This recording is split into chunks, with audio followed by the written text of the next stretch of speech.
வணக்கம் அன்பு நண்பர்களை, மீண்டும் உங்களை சந்திப்பதில் மிகுந்த மகிழ்ச்சி. நம்ம டிசம்பர் 13ஆம் தேதியிலிருந்து 17ஆம் தேதி வரைக்கும் ஒரு 5 நாளைக்கு ஃபண்டமெண்டல்ஸ் ஆஃப் சனாதனா அப்படிங்கிற ஒரு வகுப்பு நடத்துறோம்.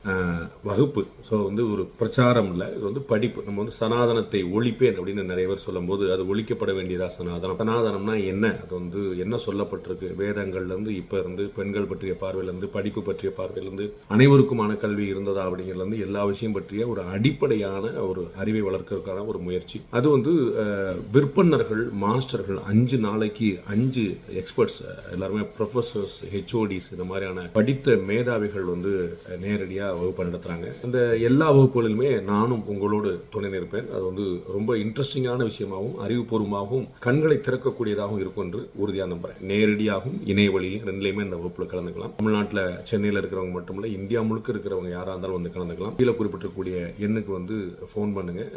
You can admit your self. நீங்க தர்மசாஸ்திரப்படி பார்த்தால், நம்ம எல்லா இதுபடியும் பார்த்தாலும் பிராமணன், கத்திரியன், வைசியன் எல்லாருக்கும் உண்டு. நீங்க எத்தனை பேர் கத்திரியர், வைசியர்கள் இன்னைக்கும் போட்டுக்கிறாங்க. இந்த இது வேலை பண்றவங்க, இந்த பொன் தச்சர்கள், ஆச்சாரிகள் சொல்றவங்க, அவங்க போட்டுக்கிறாங்க.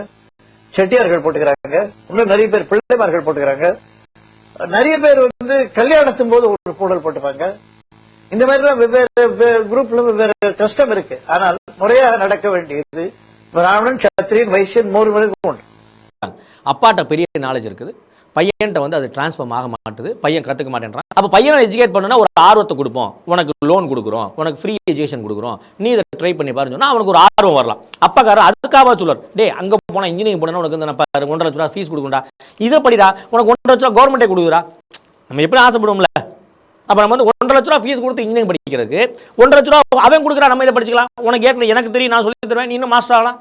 ஆமா, ஸ்டெர்லைட் கம்பெனியை விடுங்க, யார் நடத்துறாங்க விடுங்க, we are not bothered. இன்னைக்கு ஒரு ஸ்டெர்லைட் நிறுவனத்தை மூடியதனால இந்தியா ஒரு பெரிய மேலை நாடின் மீது காப்பரை வாங்க வேண்டிய நிலைமைக்கு இந்தியா தள்ளப்பட்டிருக்கிறது. இன்னைக்கும் பாத்தீங்கன்னா ரோடு போட்டா எதிர்ப்பு, இது போட்டா எதிர்ப்பு, அது போட்டா எதிர்ப்பு. டங்ஸ்டன் மதுரையில எடுத்தா கண்டிப்பாக 10 பிரச்சனைகள் அது இருக்கு, இல்லைன்னு அது சொல்லவே இல்லைங்க. கண்டிப்பா இருக்கு. மக்கள் வெளியே போகணும், அந்த 20 ஸ்கொயர் கிலோமீட்டருக்குள்ள நீங்க டங்ஸ்டன் எடுக்கணும். அது ஒரு முக்கியமான ஒரு மெட்டீரியல் நமக்கு வேணும். அதுல வேலை வாய்ப்பு இத்தனை பேத்துக்கு வருது, இதுல பிரச்சனையானாலும் இத்தனை பேத்துக்கு வேலை வாய்ப்பு கிடைக்குது. எதற்கெடுத்தாலும் எதிர்ப்பு எதிர்ப்பு எதிர்ப்பு என்கின்ற அரசியல் மட்டும். அதான் மத்திய அரசு நேற்று ஒரு தன்னிலை விளக்கம் கொடுக்க வேண்டிய நிலைமைக்கு போயிட்டாங்க.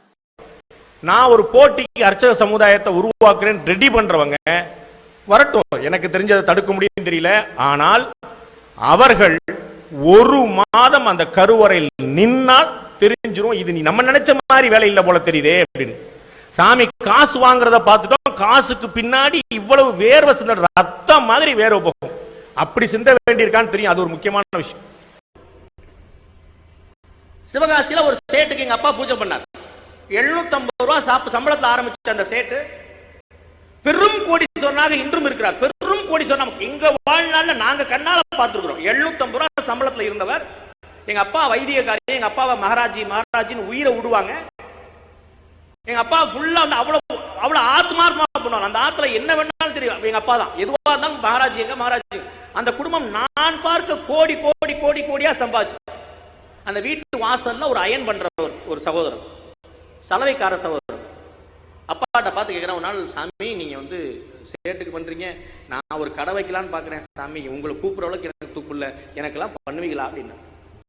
அதனால என்னடா வா அப்படியே போகணும். எங்க அப்பா கிளம்பி போனார். அங்க சிவகாசியில இன்னைக்கும் இருக்கு ஒரு பெரிய சலவைக்கான இடம், பெருசா இருக்கு. அந்த இடத்துல உட்கார்ந்து அவனுக்காக எங்க அப்பா அந்த சேட்டுக்கு பண்ண அதே பூஜை அவனுக்கும் பண்ணார். இன்னைக்கும் சாட்சியாக அதே சிவகாசியில 4 சலவை கடைகளோட ட்ரை கிளீனரோட போட்டு அவே உட்கார்ந்து இருக்கிறான். நான் பார்த்திருக்கேன், நான் சாட்சி. நீங்க போய் பார்க்கலாம் உள்ளது.